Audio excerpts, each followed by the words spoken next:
Hey guys, before we get into this week's episode, just wanted to give you guys a quick note. When we recorded this was when Hurricane Dorian was in its infancy. It was looking to be a tropical storm that was just going to inconvenience us just a little bit, give us some power outages. So now it's this massive storm, and we are just thinking of those in the Bahamas and those that will be affected by this storm. We are still not out of the cone of uncertainty yet. So if our episode is not released right on time on Tuesday, expect it the next day or so, but make sure you're subscribed so then you won't miss it no matter what. We are thinking of all those in the path of Hurricane Dorian right now, and I hope you are as well, and I hope you are safe wherever you are. And now to the episode.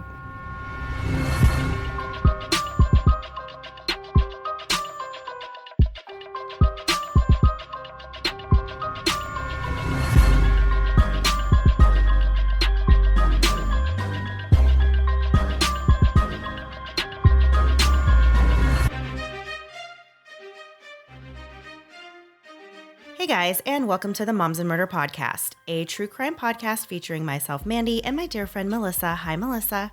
Hi, Mandy. How are you? I'm doing great. I'm really excited about this week's episode. I am as well. I think it's going to be a really good one for you guys. Mandy and I are preparing right now. When you're listening to this, we are going to be in a hurricane?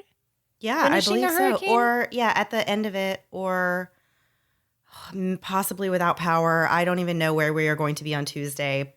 I hope it will be okay.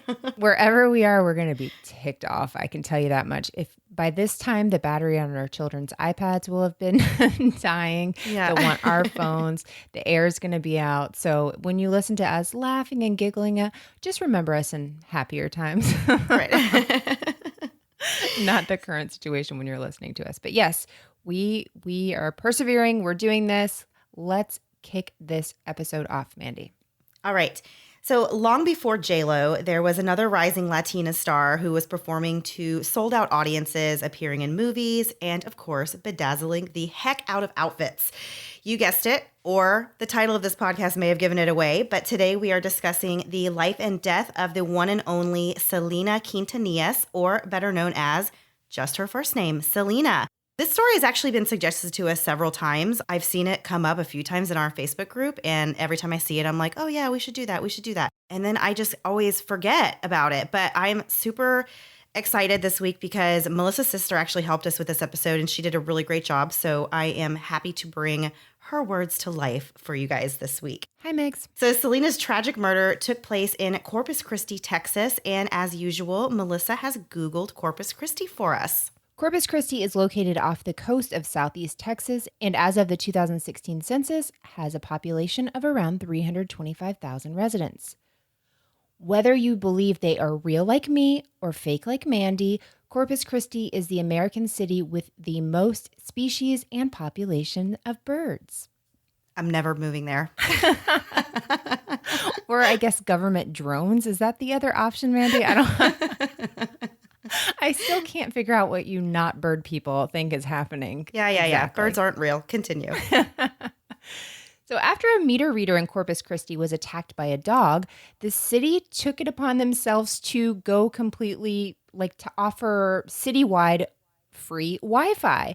They thought this person has been attacked by a dog while doing this meter read. They decide, you know what, let's do this remotely, offer free Wi-Fi for the entire city. And so it was the first major city that actually did that. See, Mandy, now you want to go to Corpus Christi.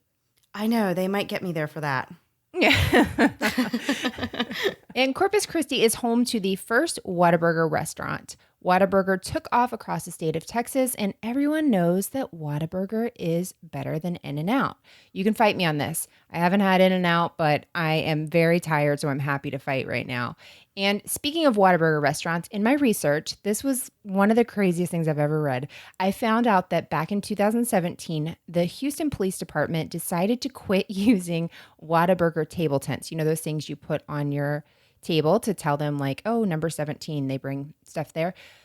They were using them in crime scenes as crime scene markers, not exclusively, not all the time, but I guess something happened. There was a Whataburger restaurant across the street. They grabbed these markers to use at a crime scene. So, things. Oh my goodness. So I guess they didn't want Whataburger didn't want to be, synonymous with crime, and obviously there's reasons why you don't want your stuff at a crime scene. So this made me think, what other things could we as a society offer up to use as crime scene markers when the police come up just a little bit short? And so here's my top 5 list. things we could things we could use instead. Number 5, any and all Ed Hardy shirts that are still in existence. Those would make good markers. Number 4, every person that has asked me, is Pepsi okay, when I ask for a Diet Coke? Sit out there. Pepper those people around. Number 3, all remaining CDs from Kevin Federline's single Papa Zao. That one just makes me sad. Number 2, any and all live, laugh, love home decor. Please. There's plenty of that. There's so much of it. Please, can we use that? And the number one thing that we should use instead of Whataburger table tents to mark crime scenes is bags of corn nuts. You are never going to let this go. I can hear it when I close my eyes. I will never let this go. I will never eat corn nuts anywhere near you ever again. I promise. I win. I really win. So, Mandy, I don't know about you, but I was first introduced to Selena when I was a teenager. In 1997, 2 years after the passing of Selena, I remember watching the hit movie Selena starring J-Lo. It was out on TV, and my sister and I watched that, Ricky Lake, I think Maury, Jerry Springer, even though I wasn't supposed to, and would like do outside chores that we complained about. But Selena was always, always, always on. So do you remember when you became aware of Selena? How were you a teenager in 1997? Okay, so my sister wrote the year on that, and I'm gonna wait. I was a teenager in 1997. You were. You were. You totally were. I was not. I turned 10 in 1997. The year that Selena died, 1995, as we will talk about in our episode this week, I was only 7. Okay. I was turning 8 that year. So I did not really listen to a lot of music on my own, and I was actually, but it's weird because I actually like lived in Texas like when I was around that age. Oh yeah. 1995 was around the time that I probably moved away from Texas and moved to Alabama for a while. And I had a really good friend that lived there, and her mom loved Selena. And so I actually do remember when she was killed because I was at my friend's house. And so that was my first time even hearing about her because my friend and her mom were watching the news and they were asking, if I knew who she was, but I didn't. But I've always remembered that. That's always stuck out in my mind that specific friend really liked Selena and was really, her and her family were really impacted by her death. They were very sad about it. But that was really my first time. And then I don't think I actually heard Selena songs and like recognized it like as her until I was a little bit older. So I didn't really know a lot about this story. So it was very interesting to me to read, over the research and the writing that your sister sent us. And then I watched a lot of different documentaries and tributes on that, even people on YouTube did. And so I kind of got to know the story a little better. But yeah, doing this episode was really my first kind of introduction into what even happened with her. Right. So Selena was born on April 16th, 1971 in Lake Jackson, Texas, which is about 50 miles outside of Houston. She was the youngest of 3 children born into a very musically inclined family. Her older brother Abraham, or AB, played the bass in the family band Selena and Los Dinos, which is translated to Selena and the Guys, and her sister Suzette played the drums. Her father, the original founder of Los Dinos, got into the restaurant business to support the family and continue to be involved in music via the lives of his children. Initially, Selena did not want to be a part of Los Dinos, but she relented and joined the band at the age of 10, performing in her father's restaurant for her first performance ever. Unfortunately, the restaurant was not successful, and the family lost the business and had to move back in with other family members. But the lack of stability did not stop this family. Selena and Los Dinos continued playing in various restaurants, bars, they played at weddings, and really anywhere that they could until they had gained really quite a committed group of local followers. 2 years after joining Los Dinos, the band turned professional. In 1989, Jose Behar noticed Selena at the Tejano Music Awards. He recalled that when Selena performed, the whole place blew up from so much excitement and enthusiasm. She really brought a lot of just liveliness to her performances. Yeah. Behar signed Selena as a solo artist, but the rest of the band, Los Dinos, continued to play with her. Selena was able to write music that appealed to both Mexican and American audiences. Her music reflected her talent, but also how she was an ordinary girl experiencing ordinary things like crushes, daydreams, confrontations with her parents, all of those things that you would think a teenage girl would be going through. Did this at all remind you kind of how Taylor Swift came up in the sense, the same kind of songs? Remember, as she was writing songs early on in her career, it just kind of had a little bit of a parallel to me that was why she was so relatable when she first started out and people really loved her, because it's all these ordinary things that you go through at this age. So I just kind of saw parallels there. Didn't Taylor Swift get her big break, or she was discovered on YouTube? I think she was just... I'm pretty sure that might not be accurate, but I'm pretty sure. Whoa, wait. I think that's Justin Bieber. He wasn't he with Usher? Usher found him on YouTube. I don't know. I'm sure somebody will write us and let us know. But I think Taylor Swift was found on some platform where she just had been, putting videos of herself singing, and then she was discovered that way. It might not have been YouTube. It could have been MySpace for all I know. I really don't know. It does kind of remind you of that, of just kind of like your average, well, Houston's not a small town, but you know what I'm saying. It reminds you of your average kind of family that has, a talented person in it who just gets discovered and things kind of take off for them. So yeah, I could totally see the parallels there. And throughout the interviews you see with Selena and just this time as she's coming up, you can really see that there's really nothing pretentious about her. She just seemed like a very nice, normal person. And it was really that she had this pure, raw talent that caused her to rise into stardom. Tejano music in the early 90s was very male-dominated, and part of Selena's success was that she was able to break into the music scene and reach people on both sides of the U.S. and Mexican border. Just to give you an idea, Tejano music can be described as a mix of polka, jazz, and country music, all wrapped up and sang in Spanglish. So my sister put this example, and this is exactly what I think of whenever I hear it, or what you kind of did as a kid when you have those electric keyboards and you push a few buttons. It's like several things going on at once, but it can sound really fun together. And she's basically like one of her big songs, Bitty Bitty Bomb Bomb. It just sounds like you hit a few of those buttons and they all sound together and really went well together, unlike anything I ever created as a child on my electric piano. So the interesting thing about Selena's music, and I didn't realize this, was that she actually was not fluent in Spanish.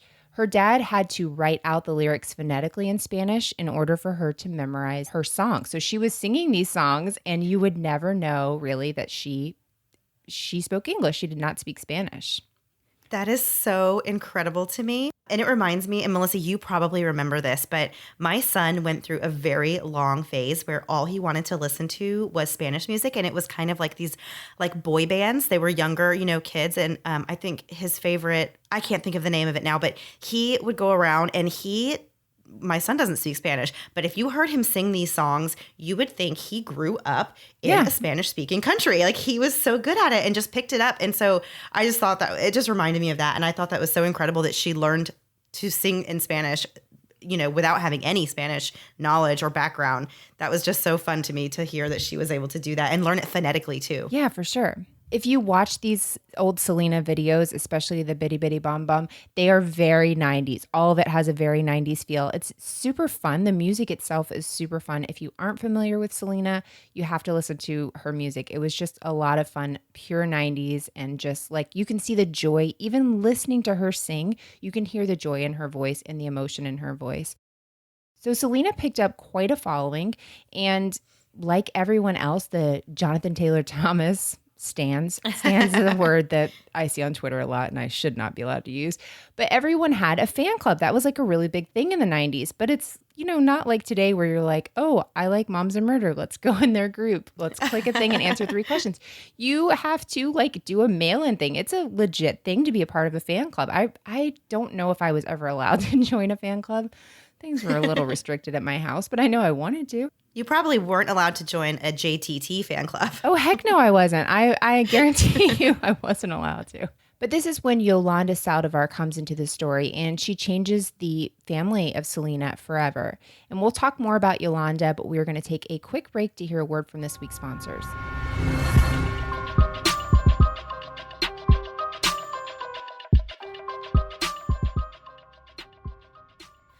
have to tell you guys about an amazing new service I found called FrameBridge. They make it super easy and affordable to frame your favorite things, from art prints and posters to the travel photos sitting on your phone. Here's how it works. Just go to framebridge.com and upload your photo, or they'll send you packaging to safely mail in your physical pieces. Preview your item online in any frame style. Choose your favorite or get free recommendations from their talented designers. The expert team at FrameBridge will custom frame your item and deliver your finished piece directly to your door, ready to hang. Instead of the hundreds you'd pay at a framing store, their prices start at $39 and all shipping is free. Plus, our listeners will get 15% off their first order at framebridge.com when they use our code BOMBS. My husband recently graduated, and his degree is just sitting in a box collecting dust and waiting to be framed. Honestly, without FrameBridge, there is a good chance that our children will graduate college before I actually frame it myself. Luckily, FrameBridge makes it so easy, there's no excuse not to have it nicely framed and displayed proudly in our home. Get started today. Frame your photos or send the perfect gift for weddings, birthdays, and special events. Go to framebridge.com and use promo code MOMS, and you'll save an additional 15% off your order. Just go to framebridge.com, promo code MOMS. Framebridge.com, promo code MOMS. This week, my laundry pile was less of a pile and more of a Mount Everest situation. I had to wash both my Third Love bras, which left me with an old, non-Third Love bra. And let me tell you, the ladies and I could tell a difference. And that's because Third Love is different.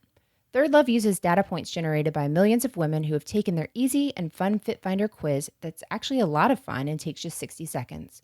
The quiz also helps you identify your breast size and shape and find styles that fit your body. And they also use the information they've received to design bras with breast size and shape in mind for a perfect fit and premium feel. My Third Love bra is hands down the most comfortable bra I own. With straps that won't slip and tagless labels, it means absolutely no itching. Third Love bras are lightweight with super thin memory foam cups that mold to your shape and are proprietary to Third Love. And with Third Love, you can skip the awkward trip to the store. You can find your fit with Third Love's online fit finder, then order and try the bra on at home. Plus, Third Love offers more than 70 sizes, including their signature half cup sizes. Third Love knows there's a perfect bra for everyone. So right now, they are offering our listeners 15% off your first order. Go to thirdlove.com/murder now to find your perfect fitting bra and get 15% off your first purchase. That's thirdlove.com/murder for 15% off today. And now back to the episode. So before we took the break, we were talking about Yolanda Saldivar and how she came to be introduced into Selena's life and into her family's life. So Yolanda was born on September 19th, 1960 in San Antonio. Yolanda worked part-time as a registered nurse in order to support her 3 adopted children, one of which was actually her niece. Her past was a little bit checkered, and she had been accused of stealing on more than one occasion. In one instance, she was sued for $9,200 by one of her previous employers who claimed that she had stolen money, and the lawsuit was settled outside of court. On another occasion, she was brought to court for failing to repay a student loan of over $7,000. It was while working as a nurse that Yolanda became a fan of Tejano music. Yolanda first approached Shelley Lottis, another popular Tejano singer at the time, about starting a fan club. Shelley's family declined this offer. So Yolanda then attended a Selena concert and immediately began calling Selena's father to ask if she could start a fan club for Selena. As Melissa said, I guess this was like a big thing in the 90s, and she was determined to start a fan club for someone. Yeah, she was going to do it. And yes, Mandy, it was a big deal in the 90s. Stop acting like you're a baby. So as Melissa said before, in the 90s, there's lots of snail mail involved in starting a fan club, which means that this whole process is taking quite a bit of time. Yolanda already has kids and a nursing job, and I don't know how she found the time to do anything else. Honestly, I know I don't have time for things like starting a fan club on someone else's behalf. So this woman really had a lot on her plate at this point. That's such a nice offer because it is going to be so much work. So she is really, putting it out there to Selena's family. Like, I really care about her music. It means a lot to me, and I'm willing to do this big thing. I mean, it's not just, sending out emails or anything. This is going to take a lot of time. She's really dedicated to how much she loves Selena and Selena's music.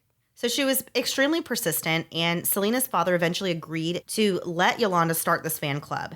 And Yolanda also quickly gained the trust of Selena and worked her way on into really her inner circle. And eventually she started running Selena's boutiques and gained access to Selena's entire business empire. That is a big position to hold in an up and coming singer's life, to have all of that access to everything really that's important, for their career. Yolanda even had a key to Selena's house. If you look back at pictures from around that time, you often will see Yolanda really just perched right next to Selena, like she is almost like she's protecting her. In the documentary, Selena Fatal Encounter, it was mentioned more than once that Yolanda was extremely possessive of Selena to the point of really obsession. She saw herself as the gatekeeper to Selena and got extremely jealous when anyone else tried to get close. Martin Gomez, who was Selena's fashion designer, recalled going to Yolanda's apartment and the walls being covered with photos of Selena. Yolanda was actually quite a bit of a loner, and she had very few friends and family around. She arranged her entire life around Selena. Many of the singer's friends warned Selena about Yolanda's odd behavior, but Selena was a very trusting individual, and she didn't heed the warning signs. One very important person we haven't mentioned yet that was in Selena's life is that of her husband, Chris Perez. Selena had a good girl vibe, and she did her best to be a really good role model to younger girls. Chris was actually the lead guitarist for Selena and Los Dinos, and he had more of a rock and roll vibe. Selena's father, Abraham, didn't really like the idea of Chris and Selena being in a relationship because he thought that Chris would taint Selena's image. And now she's just coming up. She's so young, and this is all really starting. So it is kind of a, this might not be good for your career almost, if people think you're in this relationship and he's this bad guy and you're this, innocent thing. Again, this is where I get like these Taylor Swift vibes in that, like how she was coming up as a teenager and stuff. So he actually forbade the couple to be together, and when he found out that Selena and Chris were romantically involved, he went as far as kicking Chris out of the band. But as we all know, there's not much that can keep a young couple in love apart. Selena and Chris ended up eloping in April of 1992 and planned to keep their marriage under wraps until the media announced the elopement over the radio just a few hours later. That's a Oh my bummer. gosh. Yeah. And this is pre like all the like PerezHilton.com and stuff, TMZ. So for this to have gotten out, this had to be like a game of telephone to be able to tell all these people, to actually get this out. So in time, Selena's father eventually became accepting of their relationship, and Chris rejoined the band and was eventually accepted into Selena's family. At this point, Selena was really juggling quite a bit, as well as delegating a lot to her friend and confidant, Yolanda. In 1994, things on the business side started slipping through the cracks. People kind of started complaining about Yolanda, and they were claiming that they had sent in money to the fan club and they had never received anything in return. Employees started to complain about Yolanda's behavior, and Abraham, who was Selena's father, accused Yolanda of embezzling large sums of money, and really in upwards of $30,000. Oh, wow. So you might be questioning how somebody could embezzle $30,000. And it was really because Selena was obsessed with collecting these designer eggs. They were called Fabergé eggs, and that sounds very fancy, and it is something I have never heard of before. Have you heard of these, Melissa? I've heard of them this week. Yes, I have. So they're these really beautiful rings, and I feel like they were more popular several years ago. Okay, so the ring is inside the egg. Yeah, but it's this really expensive, beautiful thing that's like a sign of wealth and stuff like that. So yes, the ring is inside of the egg. Mandy, you are correct. And I should have thought what an egg was, but that's why you are the chicken expert. Right. Well, this reminds me of like this whole thing of having like a ring inside of an egg. I think these were obviously more expensive. These were like probably legitimate pieces of jewelry. But this, whenever I just was picturing it, I was thinking of like, how now you can go on Facebook and order like a candle, and when you melt it down, like they say like you might have a ring that's worth like $10,000 inside your candle. But it's normally worth like $8. Like $8. Yeah. Yeah. So I don't think that's what it's like. And, I don't think that's what it equates to, but that's what it made me think of. Yeah. They were really designed in the mid 1880s as holiday gifts in the Russian Empire. And they were commissioned to be designed by Russian czars as gifts for their wives. So there are these really nice special things that not everyone has. You're either filthy rich and have them, you've stolen it, or you're married to a Russian czar. That's about the only way you get it. So it's a really cool thing to have. And Selena really, really loved them. Yeah, so the eggs represented power and wealth, and they became kind of these treasures to hunt. So Yolanda hatched a plan, and she asked all of the employees of Selena's boutiques to pull their money together to purchase Selena a 14-karat gold diamond ring topped with a white gold egg. Yolanda then presented the ring to Selena as a gift from herself, all the while using Selena's credit card to make this purchase. Yikes. It reminds me like when my kids are like, Mom, I want to get you a birthday present. But then I'm like, well, I have to buy it for myself. Right. So that's not going to really work for me. Yeah. It's kind of like that. Except Selena didn't know. Yeah, exactly. Except Yolanda did not get permission. Selena apparently loved the ring, though. And if you look back at photos of her, she was wearing this ring all the time. It was in several photos that were taken of her at this time. The family became convinced that Yolanda was stealing money from Selena and from her businesses. So they discussed this with Selena, but Selena was kind of in denial about this. This is her friend. This is somebody that she trusted right. and you know, she's known, you know, has let into her inner circle. And she did not want to believe that Yolanda would be causing all of this damage. Selena's father ended up calling a meeting with Yolanda and Selena to confront this issue. And he showed the evidence that he had against Yolanda and asked her to prove that she hadn't been taking the money. Abraham stated that they were not going to prosecute her, that they would most likely fire her and that they could just part ways, but they weren't going to press charges.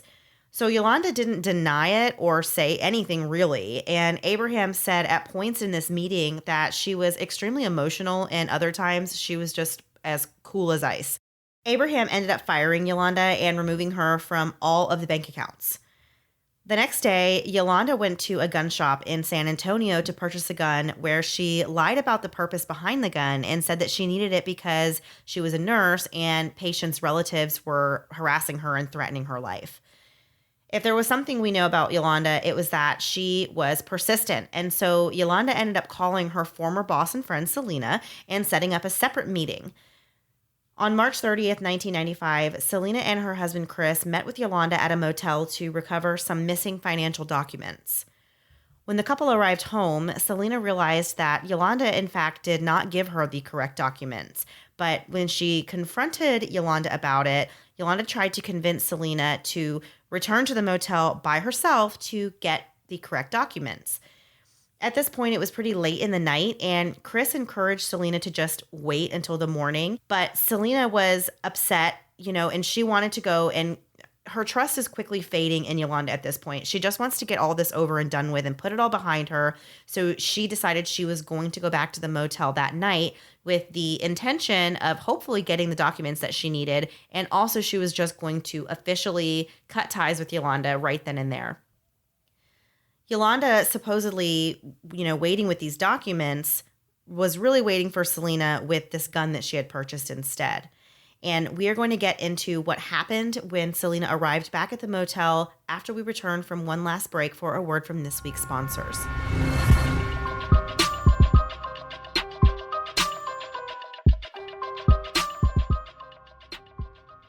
Life comes at you fast, but when you're looking for counseling, minutes can feel like hours and hours can feel like days. You want help quickly, but how will you fit it into your schedule? Our problems rarely arise during normal work hours, so why is counseling mainly available during normal business hours? BetterHelp Online Counseling is there for you. Is there something that interferes with your happiness or maybe something that's preventing you from achieving your goals? BetterHelp has you covered and at times that are convenient for you. BetterHelp offers licensed professional counselors who are specialized in issues such as depression, anxiety, relationships, trauma, grief, and more. You can connect with your professional counselor in a safe and private online environment. You can schedule secure video or phone sessions, plus chat and text with your therapist without ever having to leave the house. BetterHelp is secure, convenient, and professional. If you ever find you want to change counselors, you can do so at any time with no additional charge. Financial aid is also available to those who qualify. Best of all, it is a truly affordable option, and Moms and Murder listeners get 10% off your first month. Simply fill out a questionnaire to help them assess your needs and get matched with a counselor you'll love within 24 hours. Go to betterhelp.com/moms and use discount code MOMS for 10% off your first month. Again, for 10% off your first month, go to betterhelp.com/moms and use discount code MOMS. Warm alcohol on a warm day goes together like, warm alcohol on a warm day. It doesn't go together at all, and it's actually disgusting.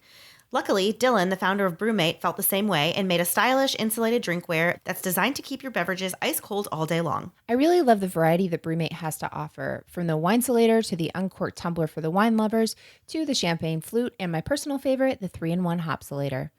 I took my Hopsolator that I got in a beautiful rose gold for a test drive a few weeks ago. I used mine to keep a strawberry daiquiri chilled while I was laying out in the Florida sun. I kept looking for my daiquiri to be melting, like the Wicked Witch of the West, but the Hopsolator is the real deal and kept it frozen the entire time I was outside. I'm not saying it's magic, but I'm not sure I can say it's not either. I'm more of a wine girl, so I got the Wine-Solator and 2 uncorked wine tumblers, and they are getting a ton of use this summer. Whether I'm headed to the beach or just laying by the pool, it's so nice to have somewhere to keep my wine so that it stays chilled and doesn't take up a ton of room in the cooler. Plus, they're pretty to look at in the beautiful glitter aqua color. I now have my eye on a beautiful Brewmate glitter flask, but who am I really kidding? I have my eyes on everything they sell. Don't settle for warm alcohol. Chill out with your favorite drinks all day long with Brewmate. Visit brewmate.com and add code MOMS to get 15% off your order. That's 15% off your first order when you go to brumate.com and add code MOMS. And now back to the episode. Before the break, we left off with Yolanda being at this hotel waiting for Selena to return by herself and knowing that Yolanda has a gun in the motel room. So when Selena arrives at the hotel, Yolanda starts telling Selena that on her last trip to Mexico, she had actually been raped and assaulted with a bat. Hearing this news, Selena accompanies Yolanda to the hospital, where Yolanda claims she is wearing the same clothes that she had been attacked in. The ER nurse stated in the documentary we were talking about before, Selena, Fatal Encounter, that the clothes Yolanda was wearing appeared to have been cut with scissors and not ripped like Yolanda claimed her attacker had done. It seems like Yolanda was actually trying to gain sympathy from Selena, but at this point, Selena's patience has really run out. Selena asked the ER nurse if she believed Yolanda had actually been assaulted, but of course the nurse could not legally answer that question. After the ER visit, Selena and Yolanda returned to the motel.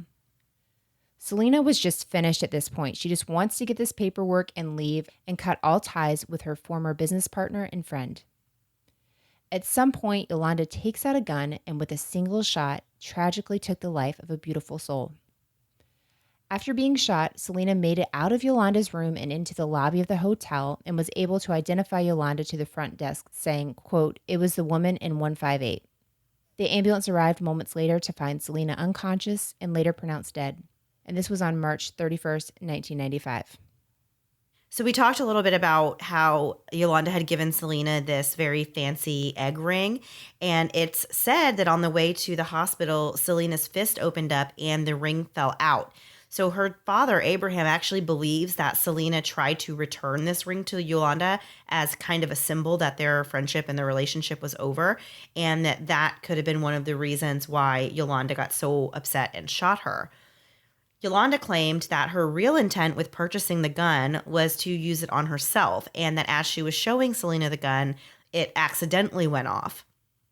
But according to the police, this particular gun required more than 11 pounds of pressure to depress the trigger. So this is not something that you would just do by mistake. And even if this were the case and the gun had just gone off as Yolanda had claimed, Yolanda was a registered nurse, and you would think that her first instinct would be to help Selena or call help for her. But instead, Yolanda tried to flee the scene in her pickup truck with the gun wrapped up in a towel. A police officer spotted Yolanda and ordered her to get out of the truck. And what ensued was a 9.5-hour standoff with Yolanda threatening to shoot herself. Wow. Yolanda was arrested, but she pled not guilty, and her bond was set at $500,000.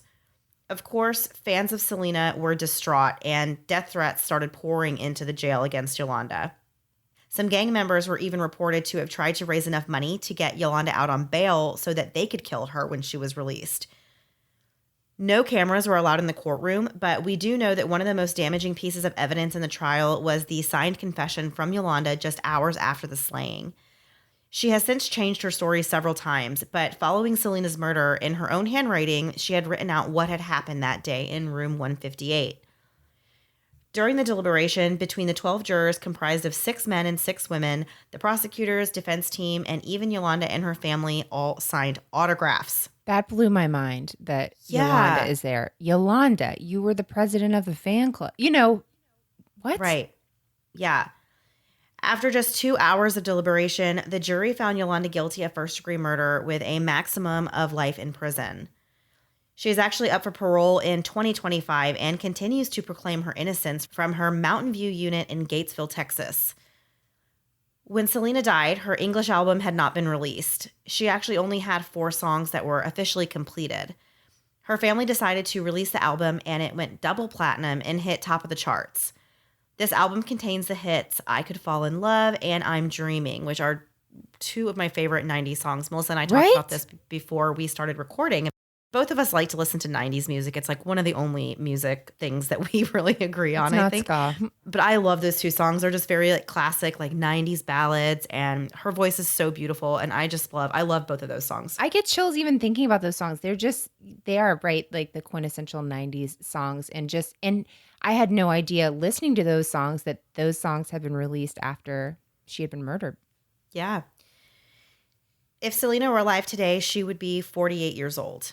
Since the death of Selena, Chris has remarried and has 2 children, and unfortunately, he has been divorced.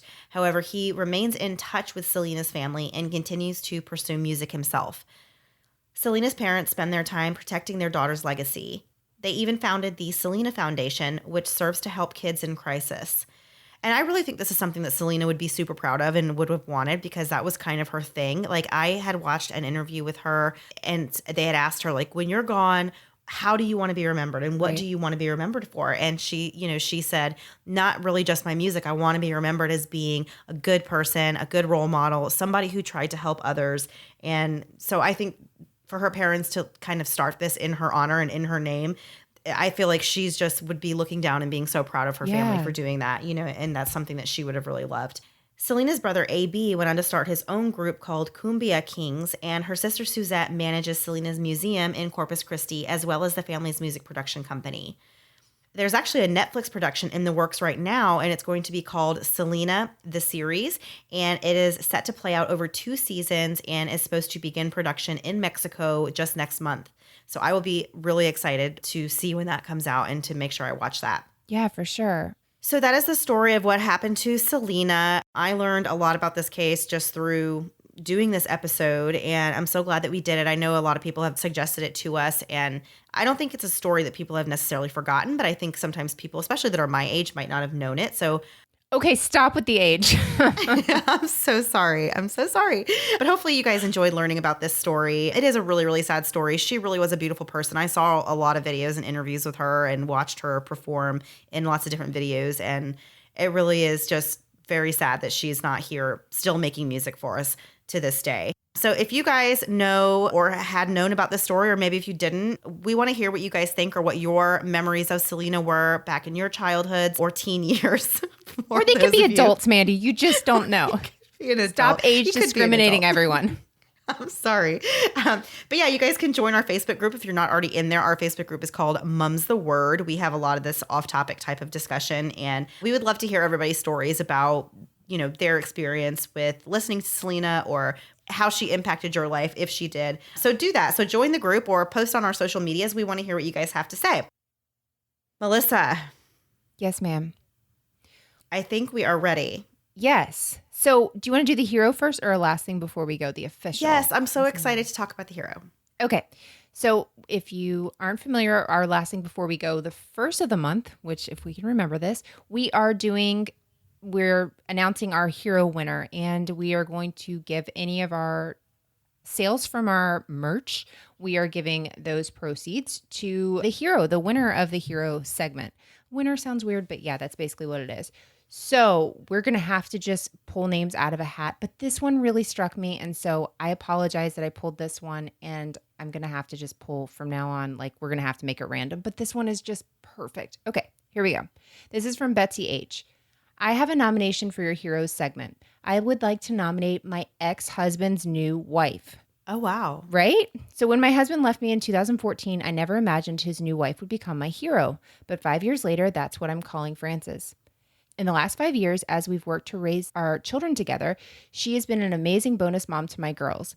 While I wouldn't wish a divorce on anyone, I would love for every divorce to have the co-parenting situation I have. We attend parent-teacher conferences as two sets of parents for our kids, four adults who can get along with each other and work together for the best interests of our children. Holidays are a shared time for the kids, and none of this would be possible without the openness of Frances. Frances was there for my girls and me when my mom died. When my husband was hospitalized, she was right there with me, and when my ex-husband needed emergency surgery, we sat in the waiting room together. She's my hero, not the evil stepmother, but the bonus mom and best friend our family needed after we fell apart. Is that not the best ever? Yeah, I love that so much. And you don't really hear stories like that often. I know they do happen. I know people do have awesome co-parenting situations, but I just feel like you don't hear about it as much. So I absolutely love that. I think that is so sweet and such an awesome story. It is. I think it's perfect. And that's exactly what we're looking for in the hero thing. Some of them will be like actual, firefighters and stuff like that. But then there are everyday heroes, people like this who, man, this family's so much stronger because they all work together. I love it. So Betsy will reach out to you and get over a gift card to Frances, and we will go from there. Thank you so much for sharing that. Thank you everyone for sharing it, and we'll keep pulling stuff from there. So if you haven't emailed us yet and you have a hero nomination, email us at lastthingbeforewego@gmail.com and put hero in the subject area so we know that's what it's for. Okay, and so now we have our last thing before we go.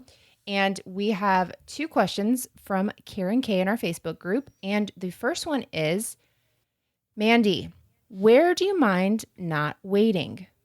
Like, what's a place you don't mind waiting at? Oh, where do I not mind waiting? Yes.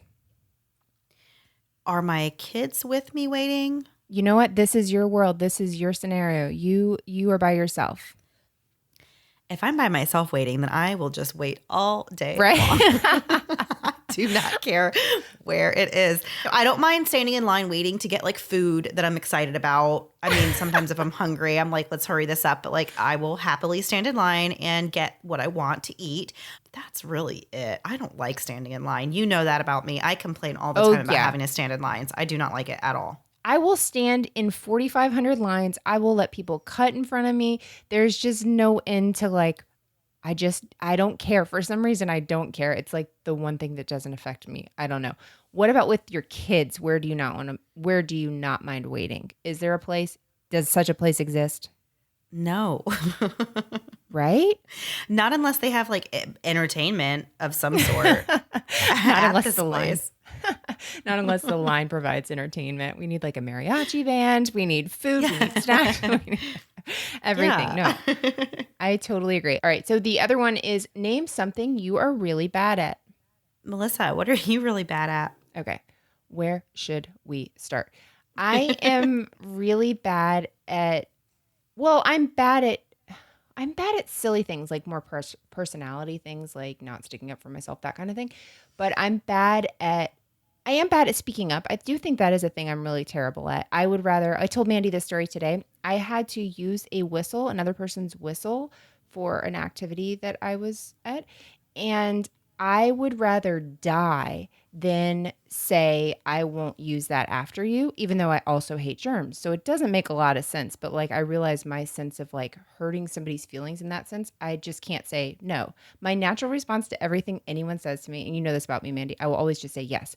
And then like, I can't backpedal because now I've said yes. So I hate that about myself. Was that the question? Name something I'm bad at? Yeah. I'm bad at that. Yeah, I'm terrible at that. What else am I terrible at? I'm terrible at doing my nails. I can't do my nails. It's just pointless to do my nails. That it's like one of my hands it looks like a kid has done it. And so anytime when my daughter was younger, if I did paint my nails, I'm like, oh, my daughter helped me, even though that was never the case. Now she can speak up for herself and she's like, okay, you're a liar. What do you have that you are really bad at, Mandy? I am really bad at managing and saving money. I have never really learned how to do a good job at that. And I'm one of those people that like is always surprised by like the amount that's in their bank account because I will check. I check it often, but then I just like swipe my card willy-nilly and I'm like, oh no, I know how much is in there. Like I'm fine. Like I know I'm fine. And then I'll go a few days later and check it and I'm like, Maybe I shouldn't have swiped it like that many times. What happened? You know, I know.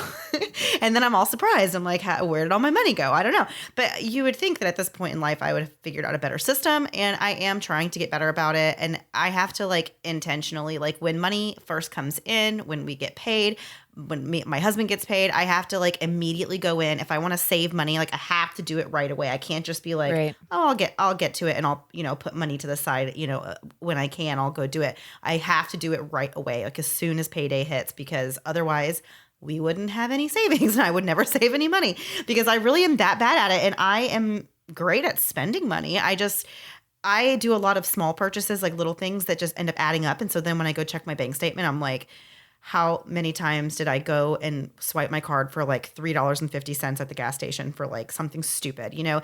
And it just really adds up. So that's what I'm really bad at. I'm really bad at keeping track of my finances and managing my own money.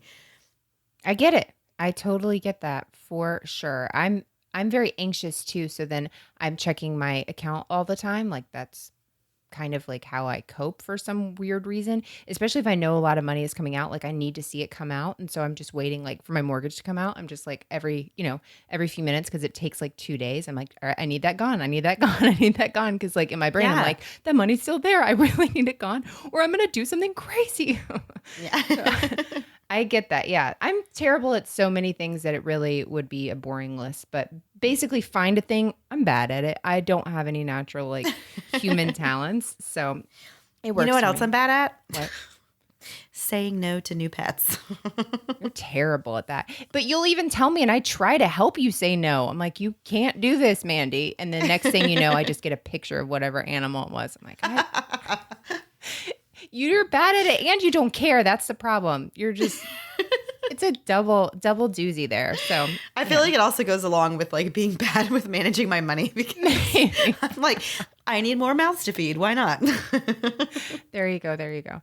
All right. So we will be back next week, but we are going to be off on September 17th. We have a week off and then we'll be back to our regular scheduled what am I trying to say? Regularly scheduled programming. Yes. Thank you. I knew some letters were not on there. All right. Have a great week, guys. Bye. Thanks so much for listening to the Moms and Murder podcast. Make sure to check back with us next week for a new episode. You can also find us at momsandmurder.com, where you can connect with us via social media.